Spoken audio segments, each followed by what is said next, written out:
Do you know what I'm talking about if I say that you have your back to the wall? You know that idiomatic phrase, that statement, I have my back to the wall, right? Have you ever had that feeling? Your back is to the wall. It's what we say that we feel when we have run out of options, right? We have run out of possibilities. We have run out of runway. We are stuck. Our back is to the wall. We're between the rock and the hard place. Our back is to the wall. Maybe you've had that experience before. I know that I have. Those moments of kind of desperation. My back is to the wall. And we're looking at the story of King Hezekiah today, and this is the final sermon in our series about encountering God. And there's this one big aspect of our lives that we either tend to write off or to romanticize that is a possible place for encountering God, and that is illness and struggle.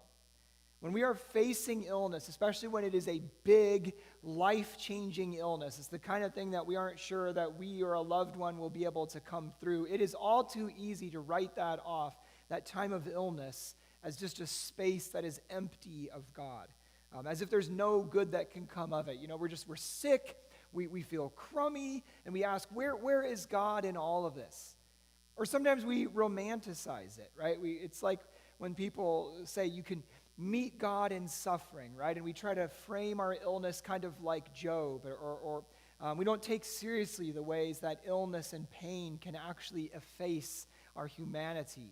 Because, when you hurt, it's just challenging to think, let alone have an insight into who God is or what God might be doing in our lives.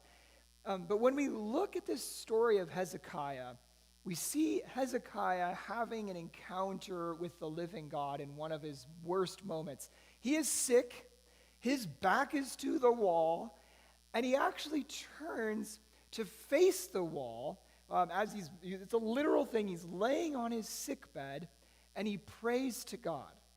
And I think like Hezekiah, in illness and in struggle, we can encounter God's mercy. So let me set this up for you. We read from Isaiah chapter 38, and you can also find this story in almost identical words if you look in 2 Kings chapter 20. Here's the history. After David's son Solomon died, the nation of Israel split in two. I know that you know this. The kingdom to the north is called Israel. The kingdom to the south is called Judah, and that included Jerusalem. That is where Hezekiah, eventually down that line, Hezekiah is the king in Jerusalem over the nation of Judah. Now in 721 BC, before Christ, Israel was invaded. So the northern kingdom was invaded. It was invaded by the ruthless empire of the Assyrians. They destroyed Israel. And then the king of Assyria moved whatever people they found in the nation of Israel, they moved them elsewhere. Who knows where, they're lost to history, and they brought in new people and settled them there in what was the land of Israel historically. So these people were not native Israelites, and some of them began to pick up and follow the traditions and the practices of Israelite religion. But the people to the south in Judah, they never accepted those folks. Those were the ones that they got called Samaritans, because these folks in the north, they had a capital in a city called Samaria. Now, after Assyria destroys the northern kingdom, moves in these new people, well, now they've got free reign to kind of head south, and so they start going down towards Judah, and at that time, Hezekiah is reigning. And Hezekiah is a good king, right? You read these stories, there are some kings that are bad, there are some kings who are good. Hezekiah is a good one. He undertook some religious reforms. Turns out in the temple in Jerusalem, they still had that old bronze snake. If you remember all the way back to the book of Numbers with Moses, the snakes are biting the people of Israel, and God says, make this snake, put it on a pole, they'll look to the snake, they'll be healed. Well, they hung on to that thing. They put it in the temple, sort of where you store your sacred objects. But Hezekiah says that thing's become an idol because people are praying to the snake rather than to God. So he pulls it out and grinds it up, right? This thing made by the very hand of Moses, if you can imagine the audacity of Hezekiah doing that. But, he was serious about his reforms. 2 Kings 18:4 says that Hezekiah removed the high places, smashed the sacred stones, and cut down the Asherah poles, right? So he's the king, but he undertakes this religious reform in the whole land of Judah. He's regarded as a good king because of that. He wants to follow God with all his heart. He wants to keep the commandments. He wants to kind of like purify the nation of idolatry. And that is when Assyria starts breathing down his neck, right? Assyria invades and starts destroying cities, conquering people.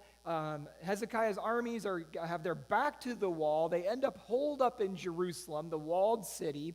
And Hezekiah, the good king, is surrounded and besieged. And he goes to the prophet Isaiah and he says, "What should I do?" And Isaiah says, "God's going to rescue you." You know, you think about that. Like, here's the king stuck in his city. He can't get out. The northern kingdom is already lost. They were destroyed. Here's Hezekiah. He's like all that's left in Jerusalem. His army's there with him. Their back is to the wall. And Isaiah says, God's going to rescue you. I mean, that's a pretty amazing thing to hear. But Hezekiah believes it. In fact, there's this story. You can read through this in the book of Kings. There's this story, 2 Kings. The Assyrian field commander somehow hears that the prophet Isaiah has told King Hezekiah that his God is going to rescue him. And the field commander, the Assyrian, he laughs at this. And he sends a letter. And he says this, he says, "Do not let the God you depend on deceive you," when he says Jerusalem will not be handed over to the king of Assyria. And this is 2 Kings 19. Don't let your God deceive you.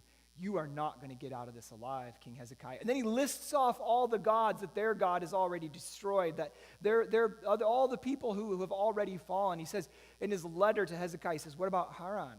What about Rezpah? What about Tel Assar? Where's the king of Hamath?" Right? And so you can just imagine Hezekiah with this letter, like, he's right, they're all gone. He just goes on and on. All those gods, all those kings, they're gone. What good is your God going to do? And then Hezekiah, trapped in that city, he actually takes that letter in before God, lays it before God in the temple, and just prays his heart out. He's like, "God, look at what they sent me," right? That's where he's at. His back is to the wall. He's trapped in the city of Jerusalem, besieging army all around him. This is like Ukraine and Russia. Like, Assyria is like Russia, so much more powerful, so much bigger, the latest weapons. You know, Judah is like Ukraine. There's just this little guy. What chance do they have? Everybody said Ukraine didn't stand a chance, that Russia would crush them within days. They're still there. Well, here's Hezekiah in Judah, and the Assyrians are laughing at him, saying, "You think your country is a match for ours? Your God is a match for ours? Like, you don't stand a chance," right? And that's when Hezekiah is like, "God, help me." And not only is he besieged, laying this letter before God, not knowing what he's going to do, a second thing happens, right? When it rains, it pours. He's got an army around his city, and he gets sick. The army's outside his door, and everybody's looking to the king for guidance, and Hezekiah is laid out on his bed. The king is sick, and, you know, it's just this kind of moment, like, you can't win for losing. Not only is he besieged and facing the death of his country, but he's facing his own sickness, and the prophet Isaiah comes to him with another message, right? He's already said, well, the country's going to be safe. Isaiah 38, right? So you can read this in Kings or you can read it in Isaiah, but in Isaiah 38, in those days, Hezekiah became ill. He was at the point of death. Isaiah comes to him, the prophet. This is what the Lord says. Here's the message. "Put your house in order because you are going to die. You will not recover." And then he turns and leaves. That's it. Real pastoral, right? "O king, you are going to die." But, you know, I mean, Isaiah he's not really a pastor. He's a prophet, right? I mean, his job's not to tell people comforting words that they want to hear. His job is just to simply speak the truth and that he's heard from God. And so, "Thus says the Lord, you're going to die." But then look at verse 2. Hezekiah turned his face to the wall and prayed to the Lord. So, I mean, think about this. Like, here's Hezekiah. Like, he's got his back to the wall. Can you guys pop up thank you? He's got his back to the wall, and his country is besieged. His body is falling apart, and he's got his back to the wall figuratively, but he's just been given a death sentence. And what he does, imagine him kind of laying there in like the king's chambers with all these people around him, the prophets there, everybody's like hanging on his words, waiting for some kind of order from the king. What are we going to do to survive this army? Where do we get food? Where do we get water? What's the strategy? and got his back to the wall, but he turns to the wall. He's literally doing that. He's on his bed. He turns to the wall. I think it's this really simple detail in one way. He's on his deathbed.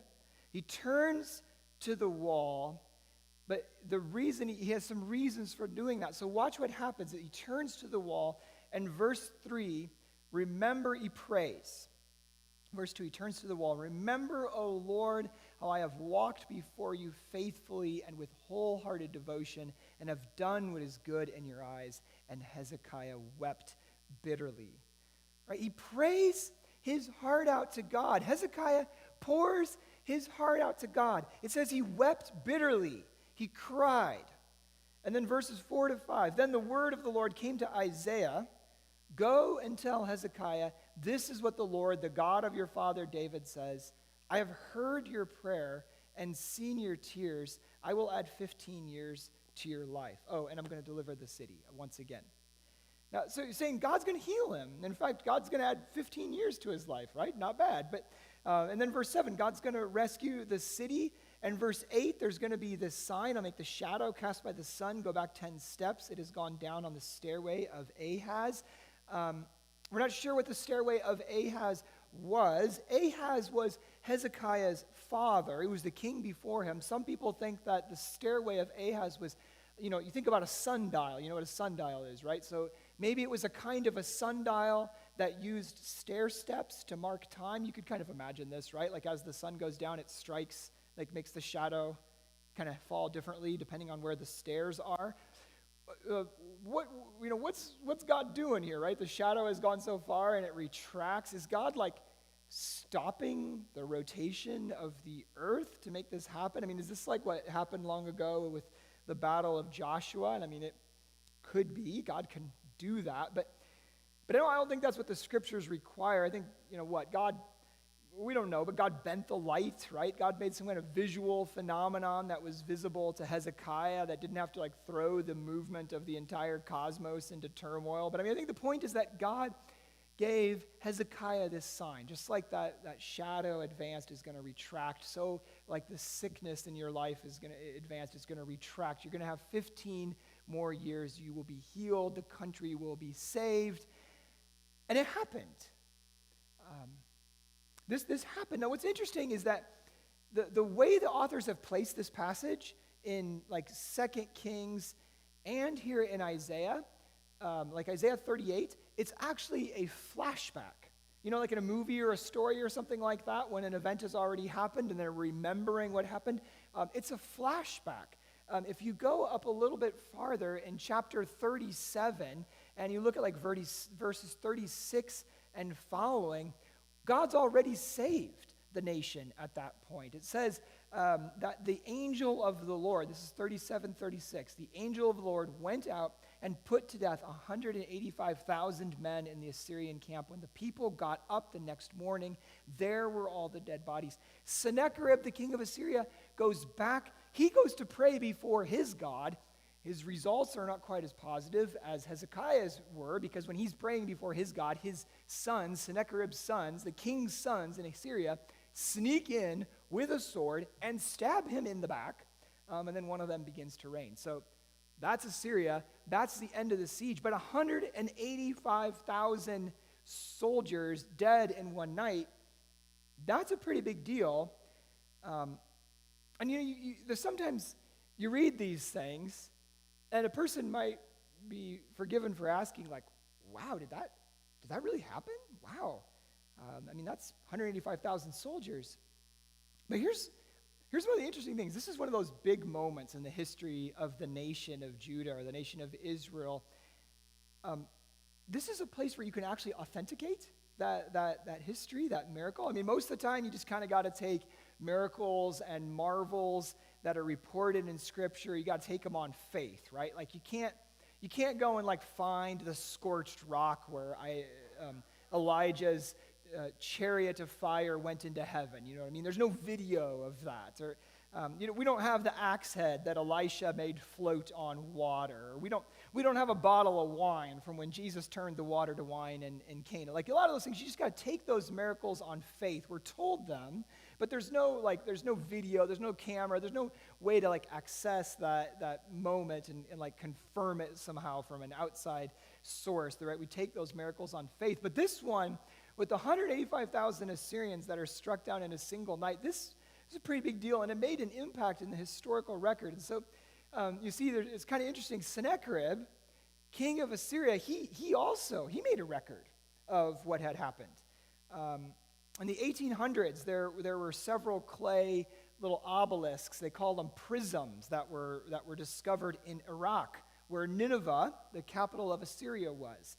And these were written all over with what is called cuneiforms that look like these little bird tracks. They're kind of like little triangles, and it was the writing that they used in Assyria.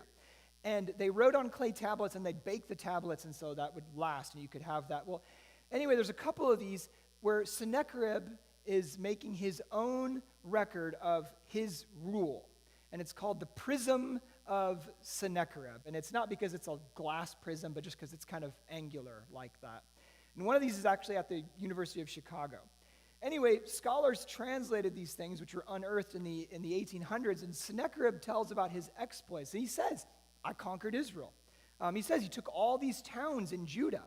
He tells how at first Hezekiah paid him off, and you can read that story in the scriptures too. Hezekiah strips the gold off the doors in the temple to pay him off. And then he says, I besieged Jerusalem. And then that's it. And the prism is most interesting for what it doesn't say. Sennacherib, the great and boastful king of the most powerful empire in the world at that time, says, I besieged Jerusalem. He says, I conquered all these cities. But he doesn't say that he conquered Jerusalem. He says, I shut Hezekiah up like a caged bird in his royal city of Jerusalem. But that's it. He never says he conquered it. He never says he captured Hezekiah. He never says he took over. And why not?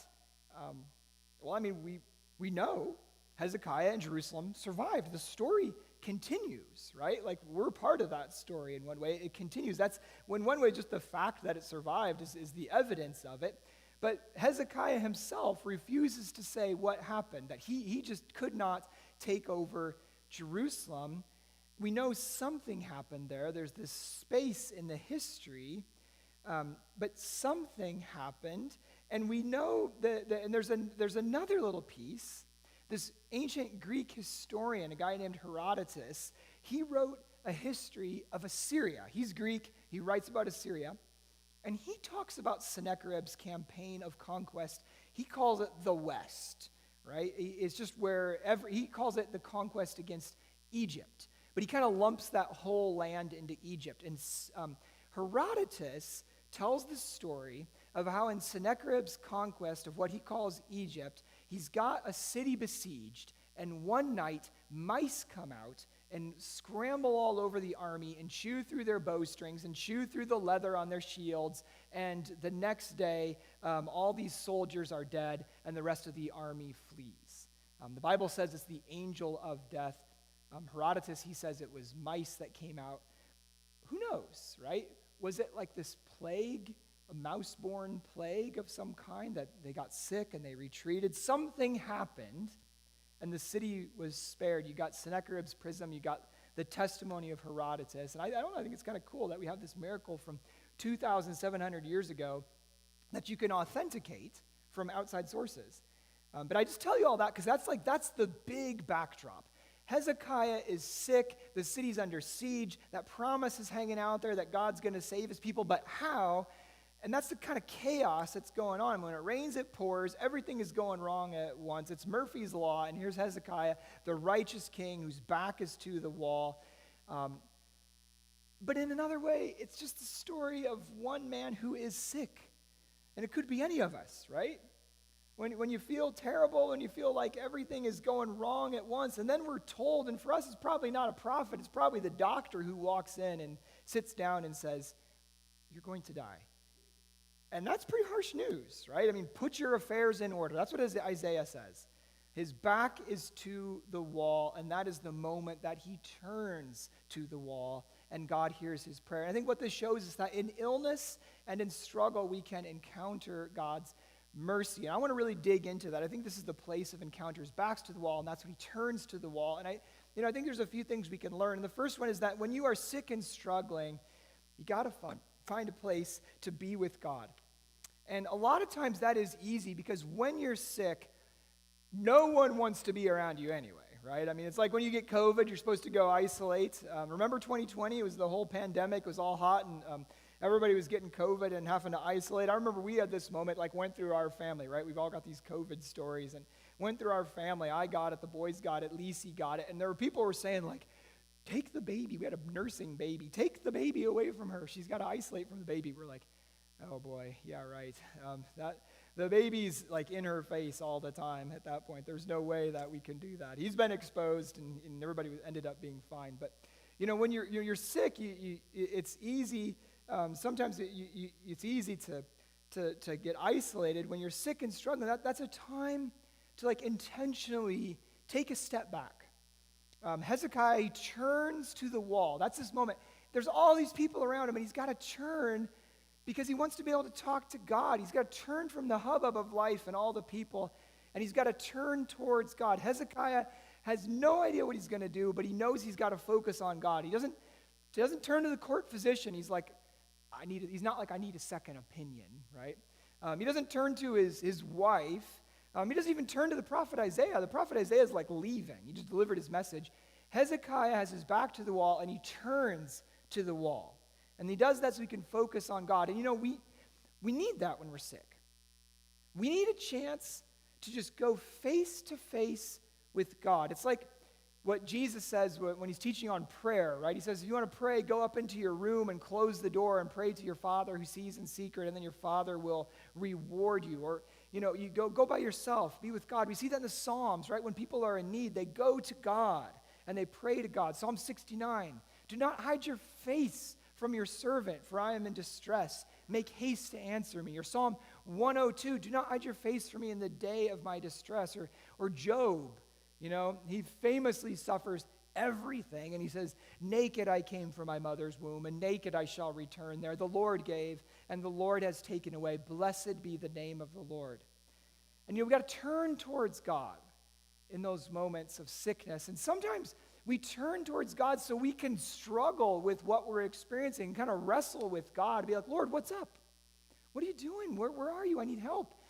I think one of the sickest times I've ever been in my whole life was when I got mono right before Mateo was born. And I was super stressed out. I was studying in seminary. We were about to have our first baby. We had left our jobs and our friends and our lives in Boston and moved to Elkhart, Indiana. So I didn't really have a job. And I'm studying full time, and we've got this baby on the way, and I get sick. And I was just laid out. My throat hurt terribly. I had no energy. I'd wake up in the night with these terrible cold sweats. And I remember in one of those nights where I'm just like shivering and sweating and saying, Lord, may I not die before my child is born. I just want to at least see him, right? Just let me look at him. But and here we are. I guess you could say the Lord heard my prayer because we're about to see this kid graduate from high school. They had us walk out onto the track the other day during the football game, and he gave me a cookie and gave Lisi a rose as parents of seniors, and the principal came through and said, you made it, which, I don't know, feels a little bit premature still, but got one more semester, got some college, but hey, Lord, please, let me just see this kid before I die. That's how bad I felt, just praying to God, just wrestling with God there on what felt like my deathbed. But sickness, it's not that sickness leads us to God, but sometimes those moments when we are sick, we're really struggling, sometimes that can be a space that God uses to kind of carve out so we can look for him. And we can get this wrong too. Sometimes when we're sick or struggling, we don't tell anybody. That can be an approach we take that can lead off the rails, right? We don't want to tell anybody. We're really private people. We kind of soldier on in silence. We don't want to reveal our weaknesses. And that's really something different. That's an impulse that I think a lot of times comes from pride. But turning to God is a sign of where we think our salvation comes from. It's okay to go see the doctor. It's okay to do all that. But when we turn to God, we're saying that our health ultimately comes from God. God's the healer of our every will. Doctors, medicine, exercise, sleeping right, running, eating healthy, all that helps. But God is the ultimate source of our health and our hope and our healing and our strength. And so he's got to be the one that we turn to. And, I'm not saying we should seclude ourselves in a permanent way, but I'm just saying sometimes I think in illness, we got to do what Hezekiah did. When our back is to the wall, we got to turn to the wall so that we can be alone with God and just talk to God and say, God, you're my life and my strength. God, I need you, right? And the second way that we encounter God's mercy in struggle and illness is by pouring out our hearts to God. Verse 3, you see Hezekiah doing this. Remember, O Lord, he says, remember. I've been good. I've followed you. I've walked with you. And Hezekiah wept bitterly. Hezekiah reminds God of his own goodness. And I don't know how that sounds to you, right? Remember, Lord, all this good stuff I've done. How does that sound? It's sort of strange to our ears because, I don't know if I would dare to kind of be like, remember my goodness, Lord? I'm not sure I trust in my goodness that much, but Hezekiah does it. And you see other people in the Bible praying like this. He's not the first one. Nehemiah later on, or Nehemiah will say, remember for my good, O my God, all that I have done for this people. Or Job. Job repeats. He keeps saying, I'm innocent. I didn't do anything to deserve this. Or Psalm 73, all in vain I have kept my heart clean and washed my hands in innocence because I got sick anyway. I don't know if I would have the confidence to pray those sorts of prayers because my sins are always before me. I kind of know them. I don't want to be that Pharisee who tells God that I'm pure, but that guy over there is the one that's sinful. I want to be more like the tax collector who looks up to heaven and says, Lord, have mercy. But here's Hezekiah. He's just saying, Lord, I've tried to walk with you. I've followed you. I'm your king. God, I'm with you. God, you promised me. And it works. It's verse 5. Look what Isaiah says. Go and tell Hezekiah, this is what the Lord, the God of your father David has said. Notice that. The God of your father David. It's because what Hezekiah is doing when he tells God, remember all this good stuff I've done for you? He's saying that, God, this is my identity. And that is what God responds to. God says, yeah, the memory of David, you are standing in that line. I am the God of your father. David is not his literal father. He's his father several generations back, but he's standing in that line. We are your people, Lord. That's what God responds to. He's part of the chosen people, God's beloved people. And that's what Hezekiah is really claiming. He said, Lord, I've tried to live this. That's who I am. I'm your child. Don't forget. Now, I don't always want to stand on my so-called, my potential good works, but I do pray for my identity. That idea of, God, remember me. God, you called me. God, you promised me. God, you said you've been with me. I pray like that. God, here I am. Or God, this is your child that you have given us. We need your help. Or God, these are your people.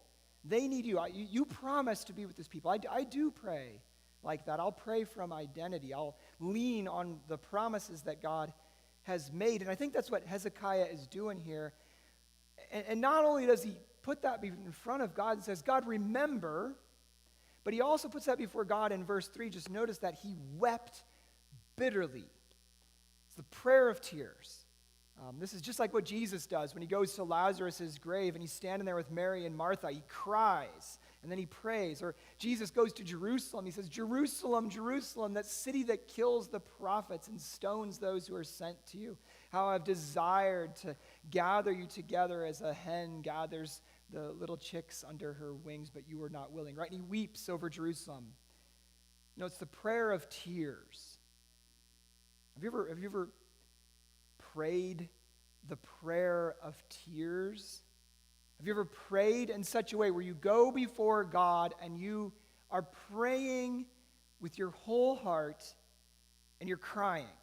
And if you haven't, don't feel bad about that, because all of us are wired differently. I mean, some of us are more prone to cry than others. Just think about when you're watching a movie with somebody. Some people watch a movie and they get into it. And they need the tissues right there, right? Because they're crying when something happens, right? They're really empathetic. And we had some friends like that. His wife was a crier, and she would cry in all the movies. And he's like, she'll cry at a diaper commercial.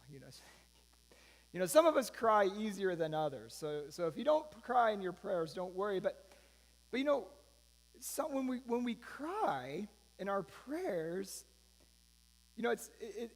sometimes that means that we're hitting pay dirt, right? That we're really coming to a place where our heart is before God, that something's deeply at stake. I mean, I've been there. There have been times where I've been praying and crying, saying, Lord, I need you on this. I need some guidance on this. I need some healing on this. Lord, you promised, and you cry.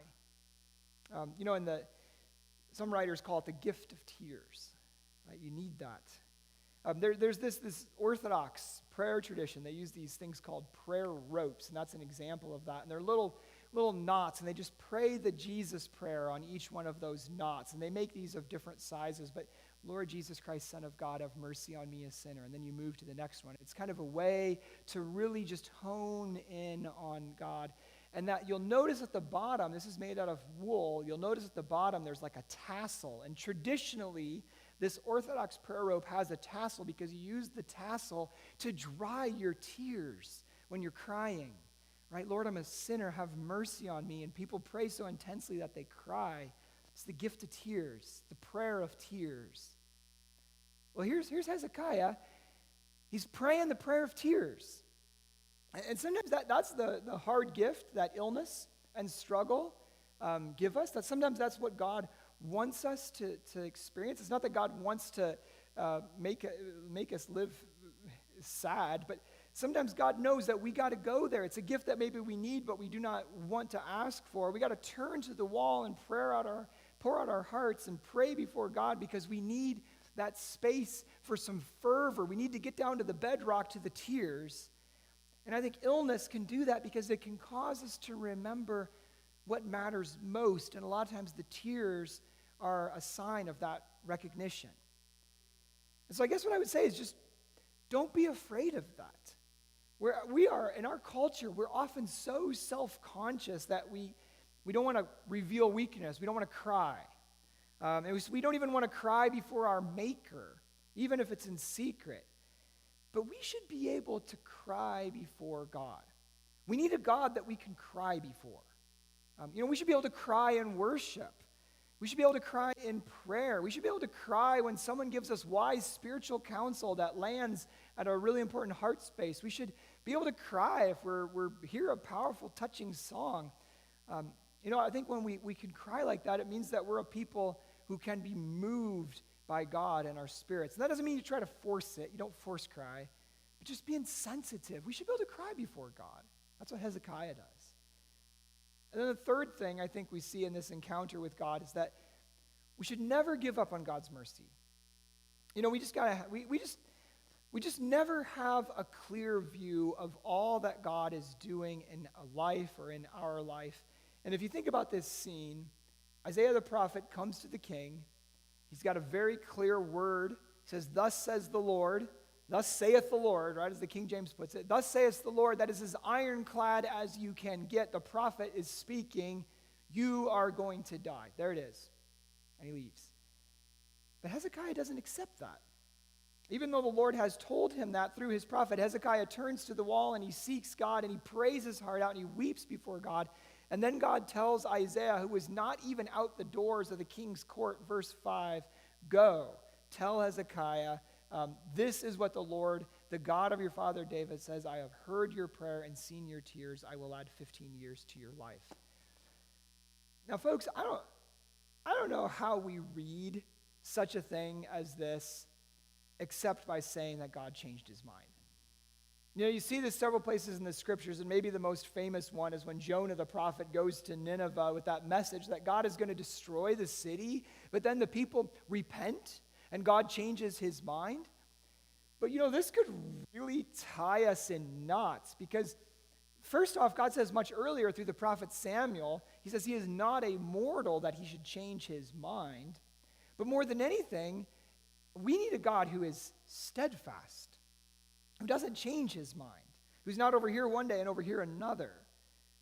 And I think the theological answer is that in a situation like this, God willed to heal Hezekiah, that was always God's will, but he willed that it would be in response to Hezekiah's prayer, right? So I'm good with that, but saying that, right, that God willed it, but he willed it to be in response to Hezekiah's prayer, that's kind of like a 30,000-foot answer, right? That is up here, and we don't live up here, right? We live down here. We live in the mystery and murkiness of human life, and I think in that setting, I think it's pretty clear from human experience and from the testimony of the scriptures that God responds to prayer. And you can call it changing his mind if you want to, but God, in his eternal and steadfast love, is willing to be impacted by human prayer. That's kind of an amazing thing to say. This is what the Apostle Paul experienced when he prayed for one of his friends, a guy named Epaphroditus, and he talks about this in Philippians chapter 2, and Paul says that Epaphroditus was indeed so ill that he nearly died, but God had mercy on him, and not only on him, but on me also, so that I would not have one sorrow after another. And so here's the thing. Always pray. Never give up on God's mercy. No matter how final something seems, you cannot get more final than the very prophet of God coming and saying, "Thus says the Lord," says the Lord, no matter how final something seems, just pray. Turn to God. Pour out your heart. Cry to God. Just ask for whatever you need. Always pray. Never give up on God's mercy. We just don't know what God is doing. And I think part of what that means is that when we trust in God, we're trusting in God's mercy, his steadfastness as a merciful God. We're trusting that God truly desires what is best for us. And so we always pray.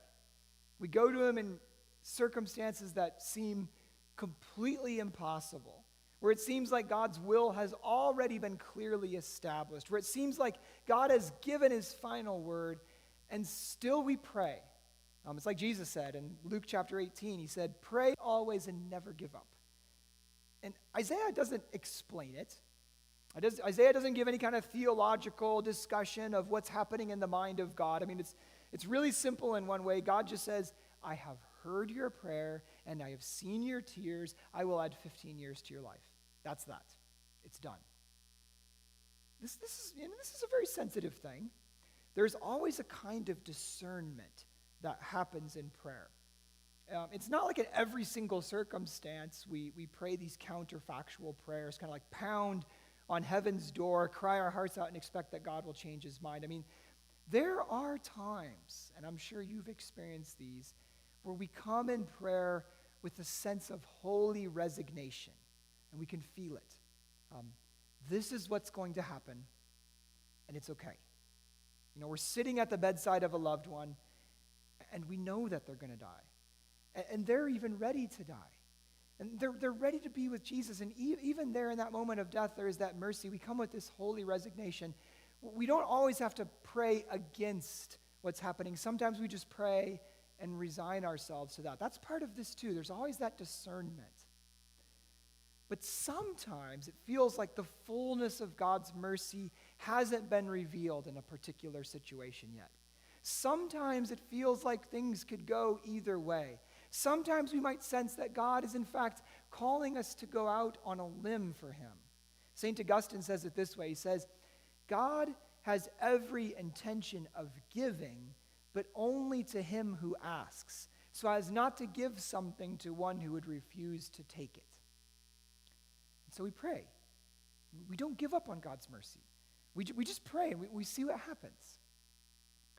And none of this is to say that like illness itself or struggle itself is like some kind of vector of God's grace. Like illness is not sacramental. We don't encounter God through illness and struggle. That's not exactly what I'm saying or what the scripture's saying. But I think the testimony of the Scriptures and of Christian faith is that there can be these spaces of encountering God's mercy in the midst of illness. You see, God's mercy works a lot like water. You know how water will always seek the lowest level and will find a crack in anything? Well, God's mercy will always kind of work like that, and it will find the cracks. God's mercy will always wend its way to the broken places. Wherever there is brokenness, that's where you'll find God's mercy is showing up. And there is no more broken or weak place for us than when we are sick and struggling. That is where God's mercy will pool. And if there is a gift to be found in sickness and struggle, that's kind of it right there. That God's mercy is on display in those places. And no matter how God responds to our prayers, even when things don't turn out the way that we might have wished, because